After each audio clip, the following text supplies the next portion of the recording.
So this is a joint work with Wei Wu, who also contributed equally to this work, and Ross Curtis and Eric Singh from CMU and Pitt. So many phenomena in biology or in chemistry are naturally modeled as networks. And you can think about transcriptional interactions or protein-protein networks or biochemical reactions.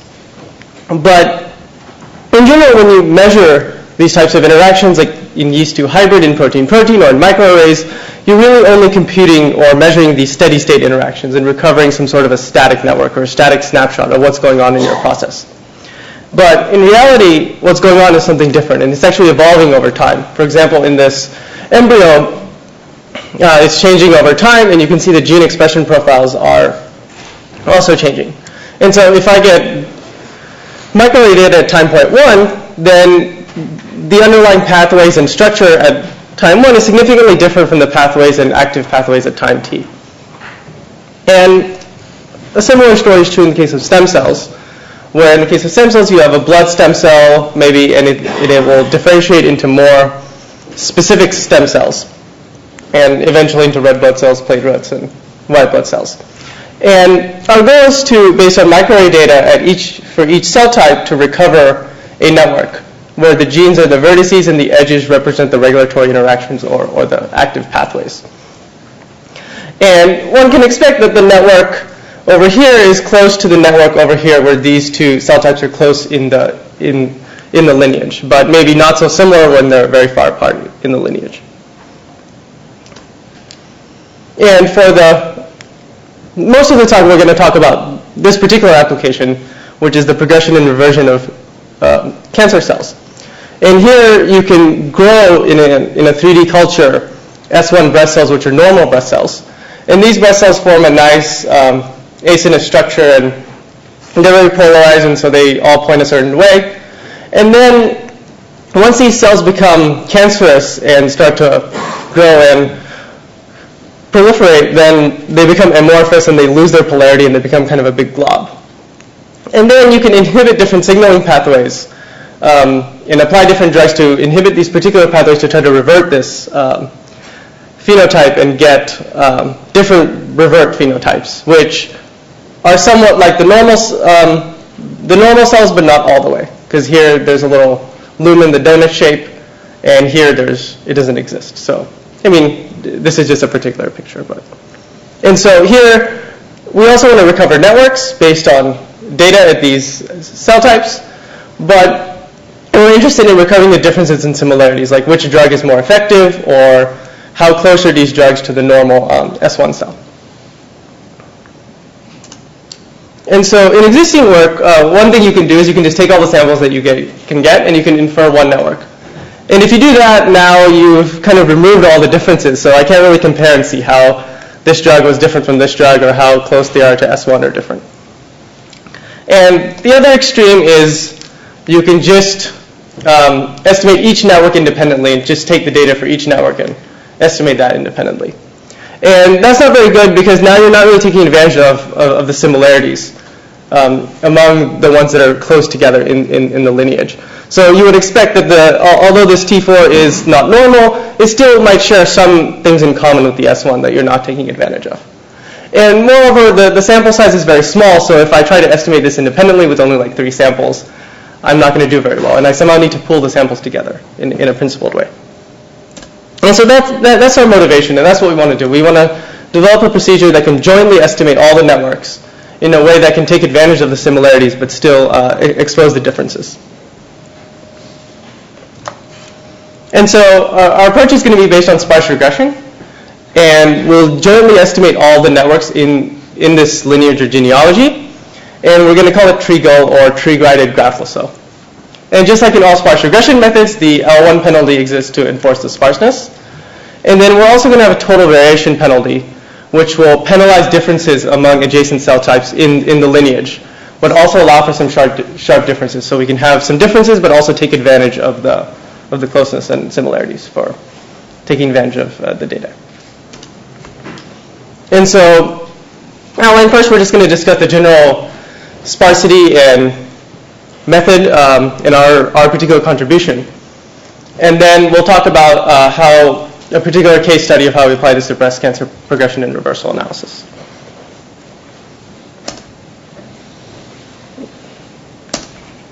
And so, like we said before, our goal is that based on microarray data at each of these cell types, we want to recover networks for each of these cell types. And the main challenge is just that the sample size is very small. It's 3 in our case for each of these. We have 15 total samples and 3 for each cell type. And in addition to small sample size, the data is obviously noisy because it's experimental. And furthermore, it has very large dimensionality. There's 1,000 to 10,000 genes, and you only have like tens of samples. And so the number of variables is much larger than the number of samples. So traditional statistical method like least squares regression is not going to work here, and it will not give you a valid estimator. So you need some sort of regularization or shrinkage to shrink your feasible set to get a valid estimator here.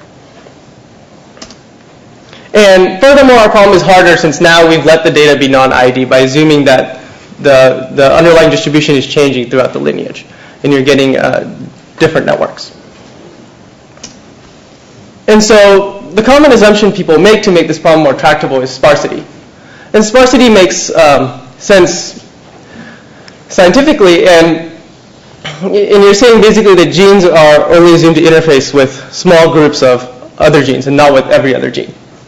And it also makes sense from the math perspective. And basically now you can define a valid estimator that you can characterize, and you can now make learning feasible in these high dimensional spaces where you don't have many samples.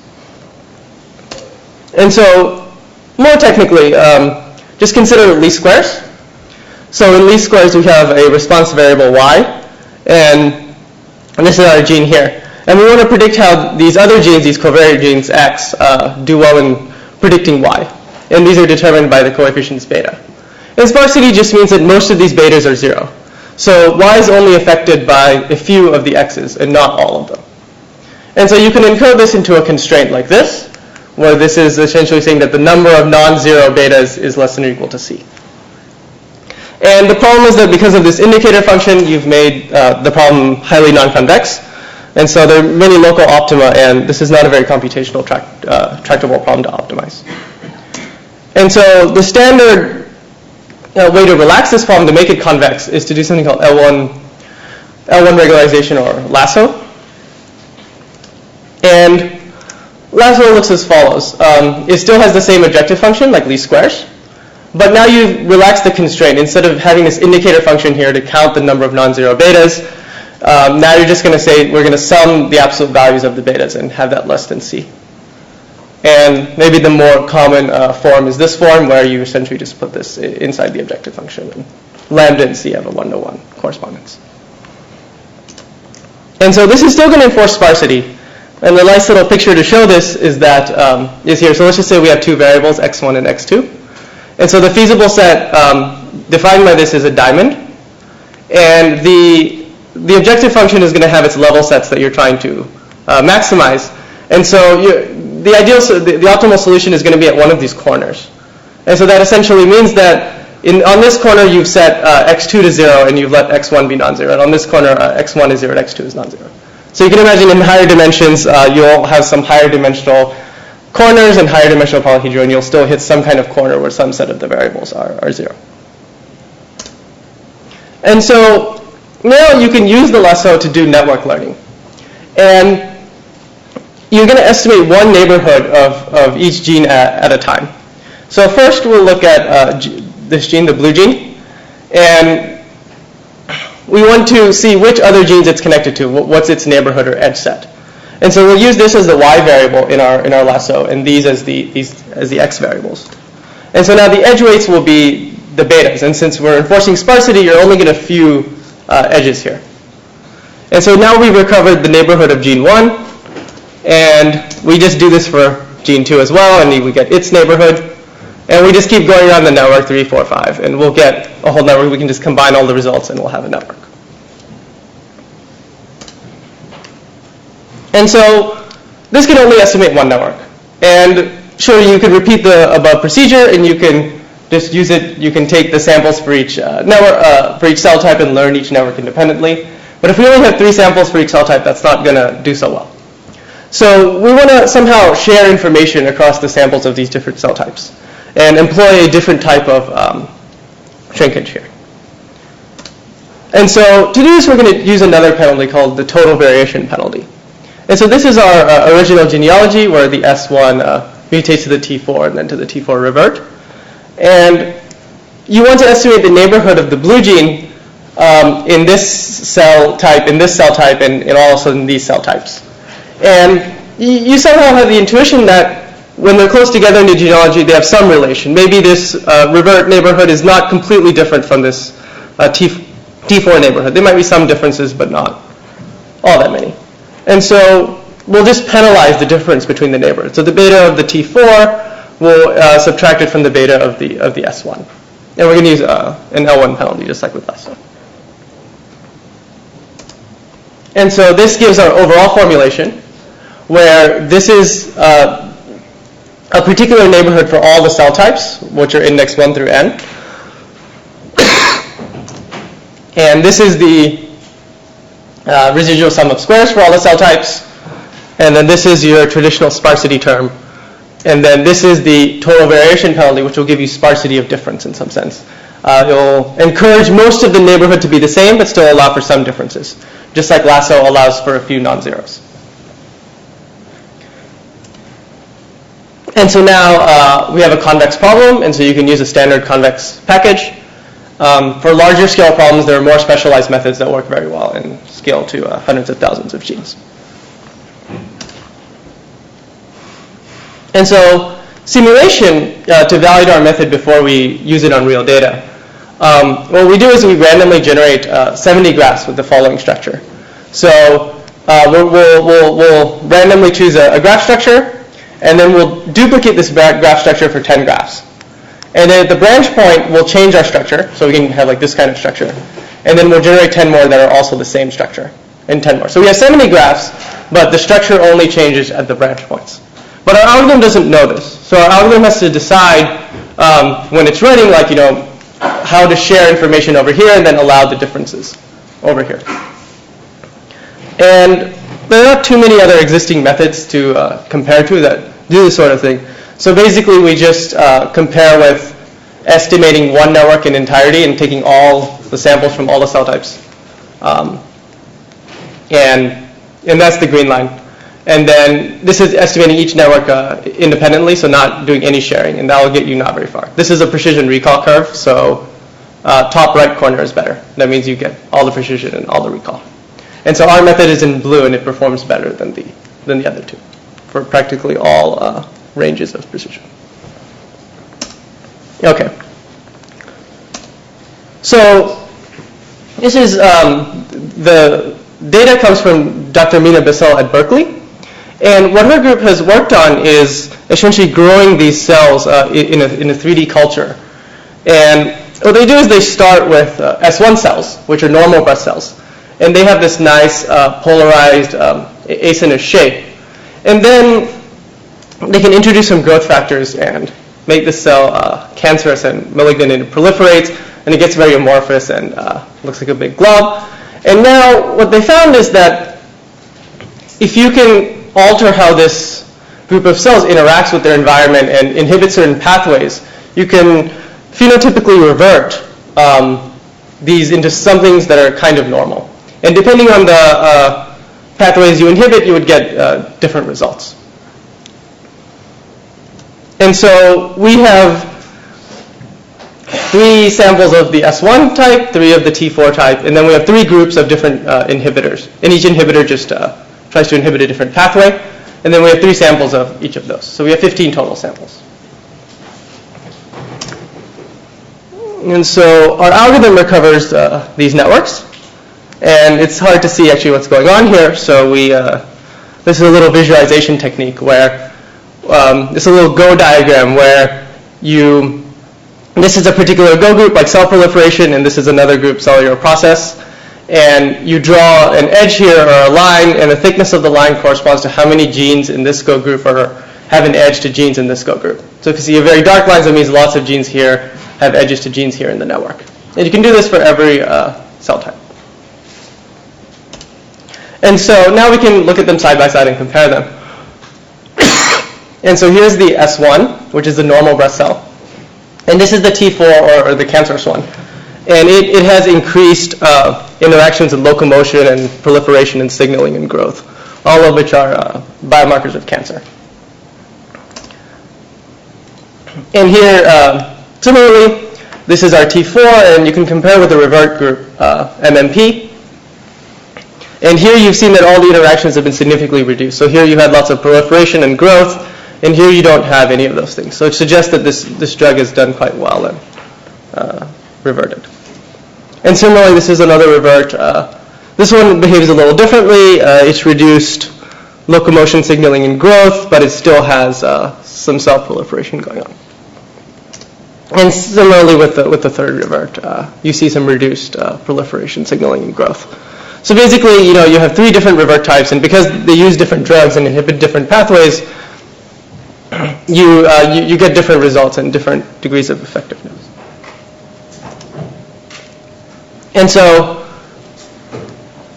now we did something more specific, and we did some Go analysis. So here you take the unique genes that are in each cell type, or in each cell network that we recover, and you can run and find some enriched Go groups that are significant. And so the S1 network shows kind of common things that you would normally see in a standard breast cell: metabolic processes, mitochondria, ribosome.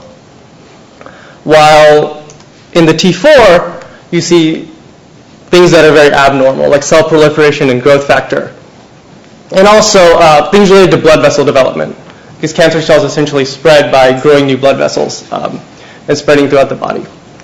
And then similar to the things that Dr. Bissell had found related to how interaction between these signaling pathways and the extracellular matrix is important to how cancer cells grow. These are also here that relate to signaling and the extracellular region. And this is a revert type, and now you can see that it's been reverted. It no longer has this accelerated blood vessel growth and things like that. It has metabolic processes and mitochondria. And these are some other ones. This one has quite a bit of things related to cell waste, like vacuole. This is another revert. And so lastly, we looked at how the network could help identify potential drug targets. And so one candidate for these would be hubs. And hubs are essentially have high degree in the network, and therefore you can think that they might be regulating lots of other genes. And so this is one particular hub, ANXNA3, which has been known to play a role in cell growth and is a biomarker of cancer. And this is its little subnetwork. It's all its neighbors that are connected to it. It's in the middle. And we can look at the Go groups that its neighbors are part of. And its neighbors are part of cell proliferation and growth factor activity. And also you see these key signaling pathways. And MAP kinase is actually a very important pathway in cancer. And in fact, some of the revert drugs actually try to inhibit this particular pathway. And similarly, this is another hub, CA9. And CA9 has also been implicated in cell proliferation and renal cell carcinoma. And we can look at its neighbors again and see what groups they're a part of. And you also see proliferation again and MAP kinase activity again. And then you also see some interesting things related to proteins, protein modification, Golgi apparatus, and these metabolic processes. And so, in conclusion, we present a method that can present a unified and principled way to jointly learn a collection of networks over a genealogy that can take advantage of the information sharing across the samples, but still give us some differences so we can compare the networks. And we perform an analysis of these breast cancer cells using our algorithm. And we're getting some good results, and we hope that our approach will help biologists better understand these networks and find novel drug targets for personalized medicine. And that's everything.